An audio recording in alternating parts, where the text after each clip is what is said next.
Hello and welcome back to the final video on building a stock cart. So, full disclosure, I ran through this and I was making a video and I was almost all the way there, and then I got into an error that I couldn't fix.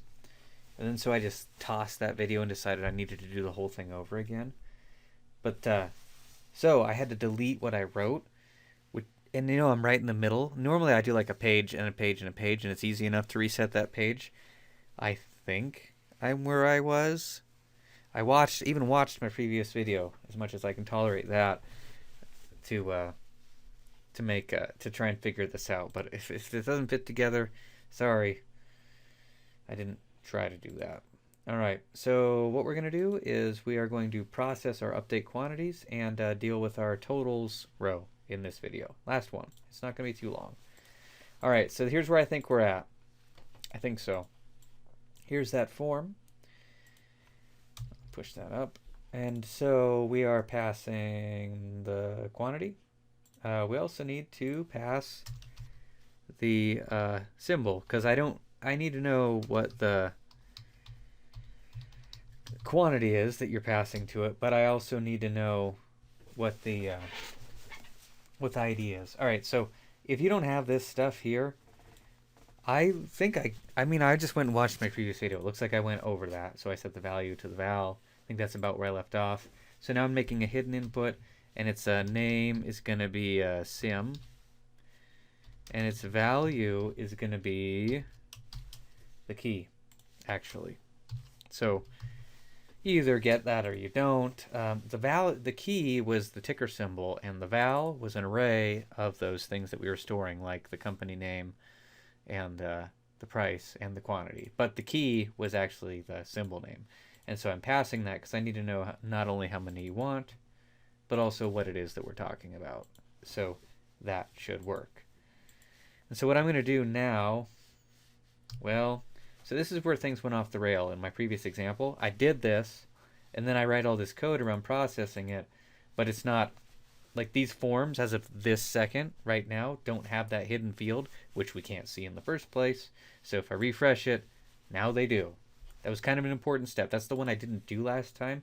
So I ended up not passing the symbol, and then I was adding these things to my array without a symbol, and everything was all blank.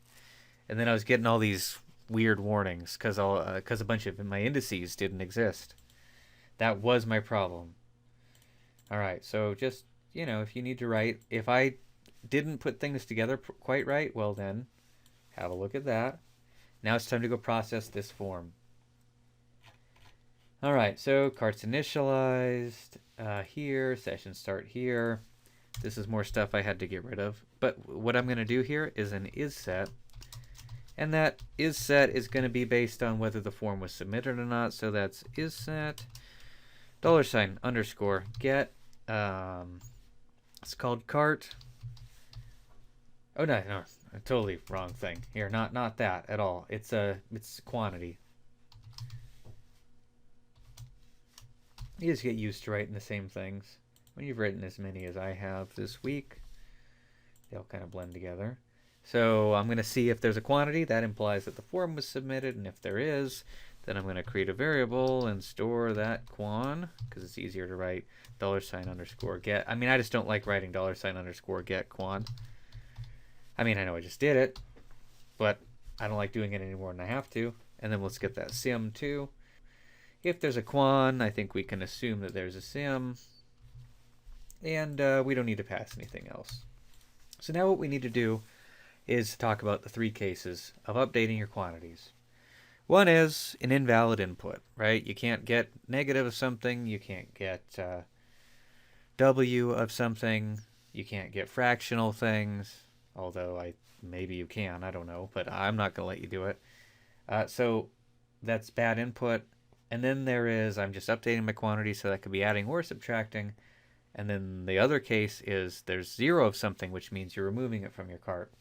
So just in the interest of time, in that browse page, this thing, that was how we validated for a non-zero positive integer. So I'm just going to take that. And I'm not going to copy and paste anything else, but I really don't enjoy writing that line particularly. I know, if or else, I'll fix it. All right, so this case here is for good inputs. This is for bad inputs. Bad inputs mean we're going to give you some feedback. So I'll say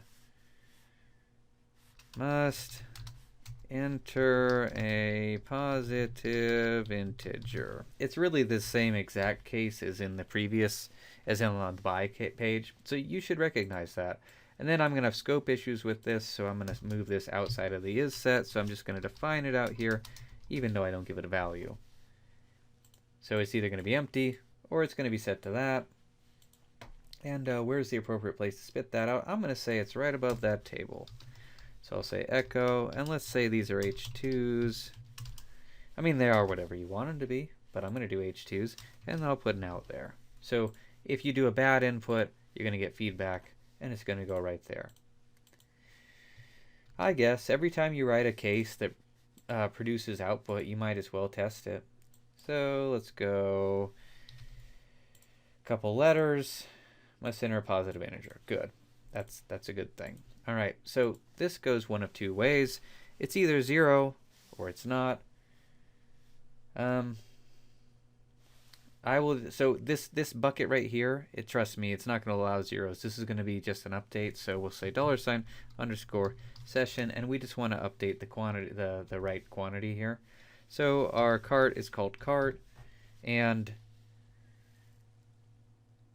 we are just gonna, we don't need to check if the symbol's in there, because the only way you would have submitted this, well, I guess there is a weird situation or two that people could put us in, but right. I mean, I would maybe entertain the idea of dealing with that if this was just some project that I want to do a great job with. I'm going for more functional than great work, so I'm just going to assume that whatever that symbol I'm getting via the get method corresponds to something that was actually in their cart. Right? I mean, this would be weird if they didn't, but I don't know what I can do about that. Well, I do, but I don't want to do anything. Because at some point we're just making this thing kind of bulletproof, which I don't think it needs to be. The only way you could manipulate that I can think of is through going up in the URL and just entering in weird stuff.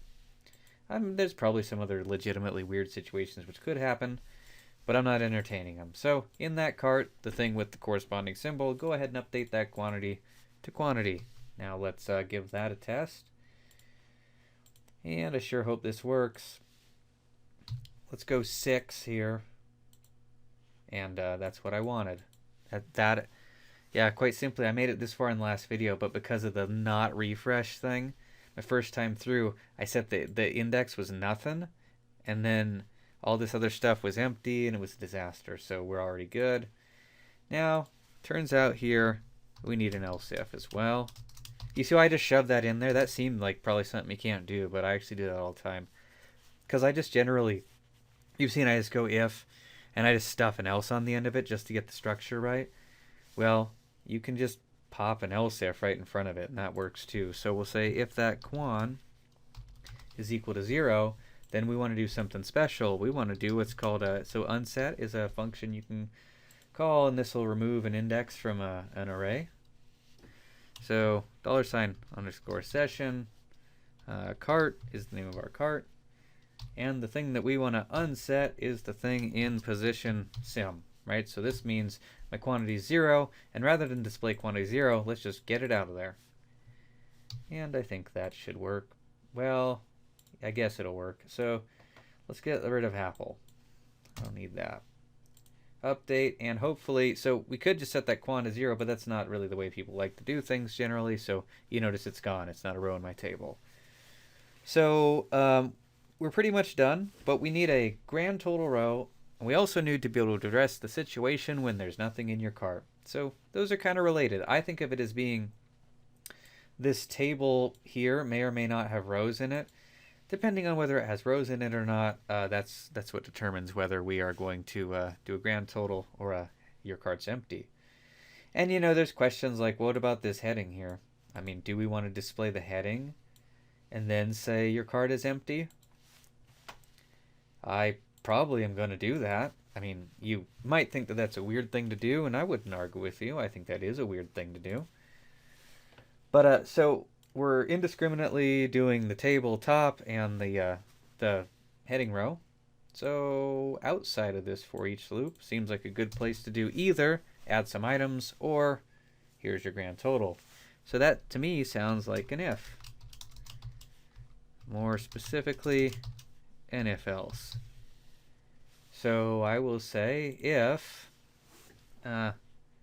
empty, and so we'll look for a cart that is empty, so $_session cart. We're not looking at a specific index, just the cart. If that's the case, then we're going to echo out a row, and this is going to be the last row in our table.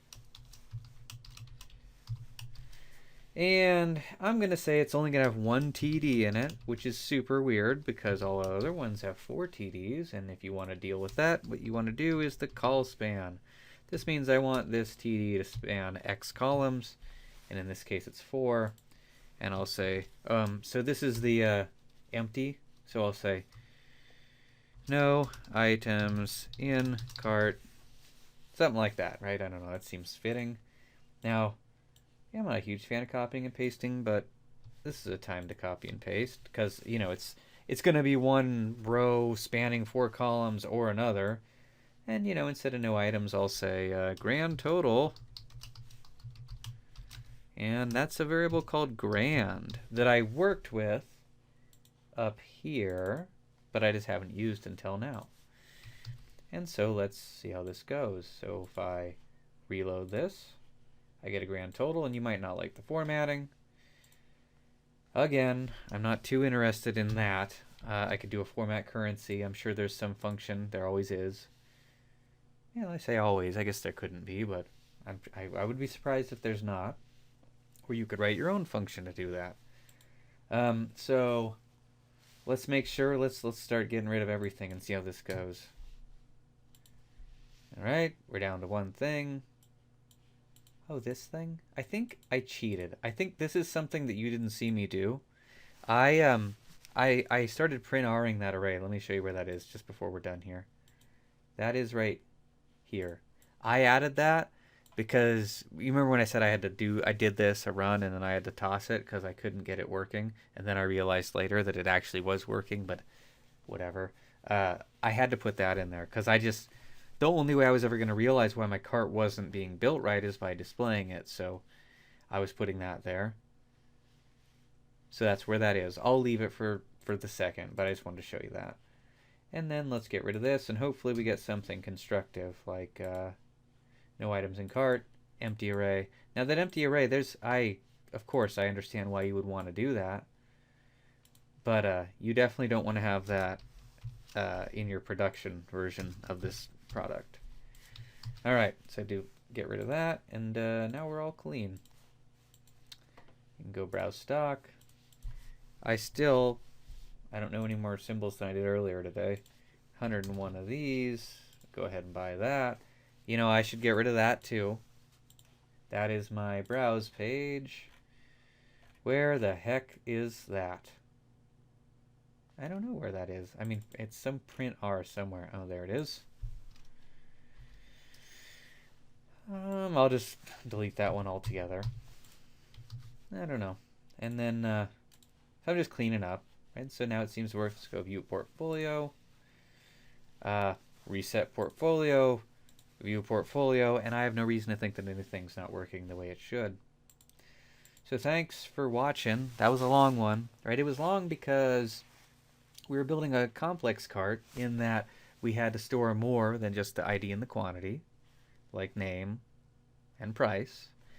And it was additionally difficult because we are pulling that data from an API, and we don't have, there's always surprises when you're working with an API, unless you're very familiar with it, which that is only done through a lot of, spending a lot of time with it, which I haven't done, and you certainly haven't done either.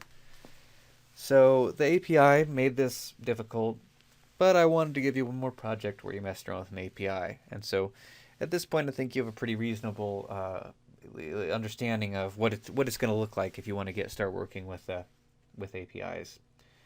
Unfortunately, that ended up making a more complicated cart than what we could have done. But if you want to see what a simple cart looks like, then I encourage you to look at my simple cart that I built in just like the optional videos for the week. It's the same thing that I referenced in the lecture. So as I said, this is the last lab that I'm going to ask you to do. So if you have to spread this one over 2 weeks, this would be a reasonable use of a late voucher, because I know that you are also working on a project, which is starting to get to be more of a serious thing as our deadline approaches on that. So hope you enjoyed, and thanks for watching.